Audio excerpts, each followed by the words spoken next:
What's going on, guys? Welcome back to the video here on the Water Juice channel, and welcome to my New England Patriots recap of the first 3 rounds of the NFL draft. In my opinion, it went well. The first 3 rounds, the Patriots did what they wanted to do. They didn't have to trade up. They got their guys somehow. They got Mac Jones. He somehow fell to 15. The Patriots, in all their might and wisdom, somehow the Patriots didn't have to trade, didn't have to move up, didn't have to give up any assets, and still got their guy that they were going to get anyway. So, with that being considered, I think the Patriots had a very successful first 3 rounds. Now, I can't say about the next round, the next 3 or 4 rounds or whatever, 4 through 7, because that's going on as we speak. It should be just starting up right now as this video goes live. So I can't speak on what has happened now or what's going to happen then. But getting Mac Jones at 15 is a good pick. I personally am not the biggest fan of Mac Jones, and no, it's not because he beat Ohio State, or it's not because he is just not Justin Fields. I can't really explain it. I'm happy with the pick, but I don't really think that Mac Jones is the guy.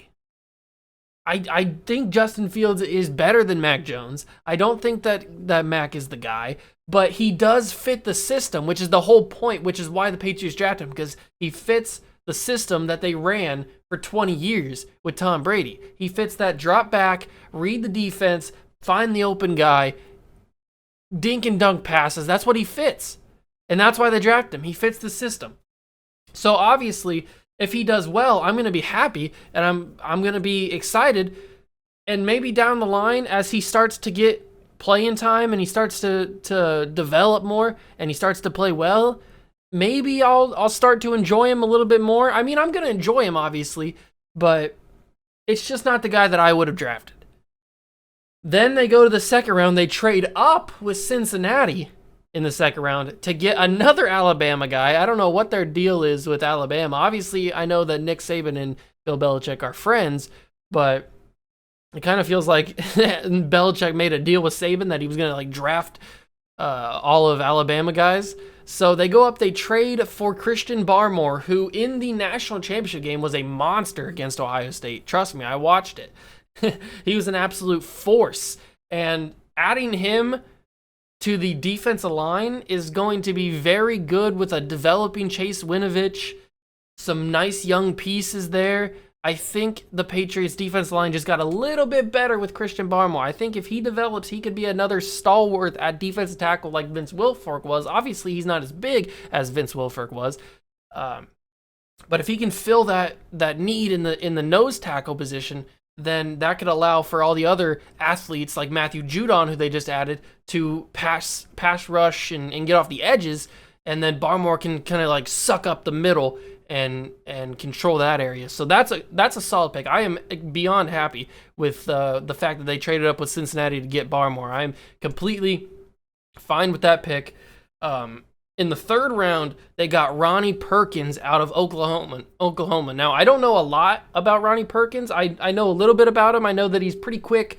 He is a nice pass rusher, kind of underrated a little bit coming out of Oklahoma, but he's a solid player. The Patriots obviously know what they're doing. They did their scouting. If you can believe anything the Patriots do, it is scouting. They definitely go very in depth with late round scouting. So in the third round, pick 96, they draft Ronnie Perkins. I'm happy with it. I think it's a good pick. Another nice young pass rusher that can develop alongside Barmore and Chase Winovich and all those guys they got on the defensive line.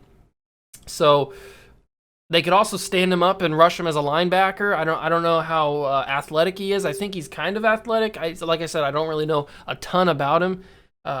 But if he turns out to be just a couple down guy, then that's fine. I mean, he doesn't really need to play a lot this year. He could just kind of develop and learn the Patriot way. But those are the only picks that they had for the first 3 rounds. Obviously, the major one is Mac Jones, and then the other one is them trading up to get Christian Barmore. I'm not 100% sure what they traded to get Barmore. I can't remember off the top of my head what the details of the trade are. If somebody wants to leave it in the comments, that would be perfect. But in rounds 4, 5, 6, and 7, they have 3 picks in the 4th round, 1 in the 5th, 2 in the 6th, and 1 in the 7th. I have it up on my screen here. So I'm assuming they're not going to draft 3 guys in the 4th round. They might use one of those picks to trade back, get some more picks, maybe some more assets, something like that. Or maybe they'll just draft all 3. I don't really know what they're thinking, but they got 2 pretty close together at pick 120 and 122. So they could use those picks all and then draft some people, or they may trade back, I would prefer them to trade back with at least one of those picks.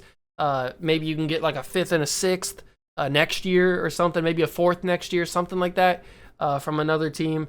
If there's not anybody there that really stands out for them.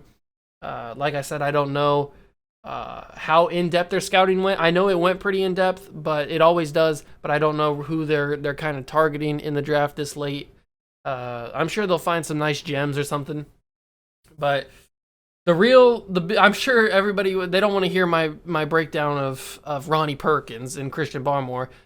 You guys are here for the Mac Jones, and I've already said my piece on Mac Jones. I guess to finalize this video, he's the guy. Mac Jones is the guy. I'm committed to it. If he decides, if the Belichick and Kraft and Josh McDaniels, if they decide to start Mac Jones week 1 over Cam, that'll be fine. We'll see how he plays. If they decide to play Cam ahead of him, that's cool too. I'm fine with that too. I personally think that Mac needs to develop. I said that going into the draft with whoever. I didn't even think about the Patriots drafting, but I said that going into the draft that whoever drafted Mac Jones needs to have him sit along with Trey Lance. I think those are the 2 guys that need to sit the most out of these quarterbacks. Zach Wilson too, but obviously he's not in a situation where he can sit. So those 2 guys were the 2 guys that I said probably should sit the most so that they can learn, because they're the most raw. They haven't started the most. I think they've both only started like 17 games or something like that in college. So they need to sit. But obviously, if they choose to pick Mac Jones over Cam Newton, then we'll see how it goes. I'll be all on board with it. And if Mac Jones starts playing well, starts to heat up, starts cooking a little bit, then we'll be good to go. We'll be in business. But I think if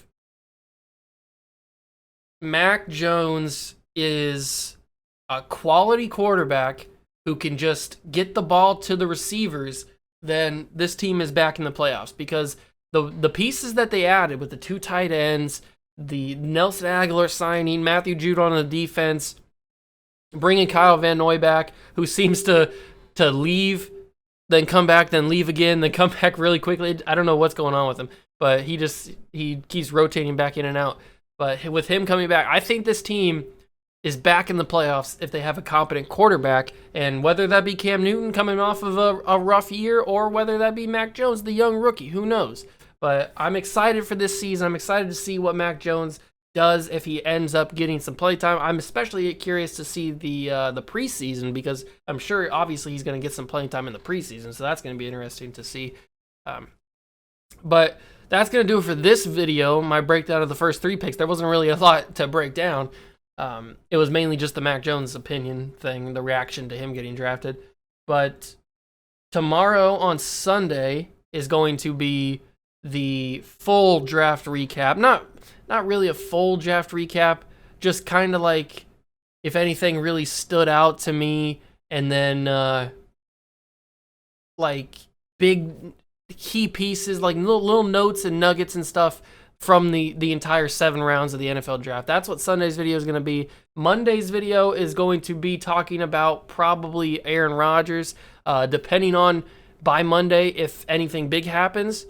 But that video's going to be on Monday. Not sure what's going to happen on Tuesday. Maybe we talk about Tim Tebow and him trying to play tight end for the Jaguars. That's a crazy story, but that's what the videos are looking like for the end of the weekend, or the end of the weekend and the start of the next week. So make sure you hit that notification bell so you don't miss any of those videos. I know YouTube kind of struggles, especially with small content creators, with the not getting the videos or not letting the subscribers know that the videos are out there. But just know I'm pretty consistent, so just know that noon and 6 o'clock every single day is going to be when the video comes up. So like, you don't really need a notification button because I'm very consistent. So just know that noon and 6 o'clock are when the videos come out. So just be on the lookout for those. Hit that like button as well. Show your support and smash that subscribe button. We are on the road to 400 subscribers. Help me get there by smashing that subscribe button. I know you guys can do it. That's going to do it for me. Thanks, guys, for stopping by. I'll catch you guys in the next one. Peace.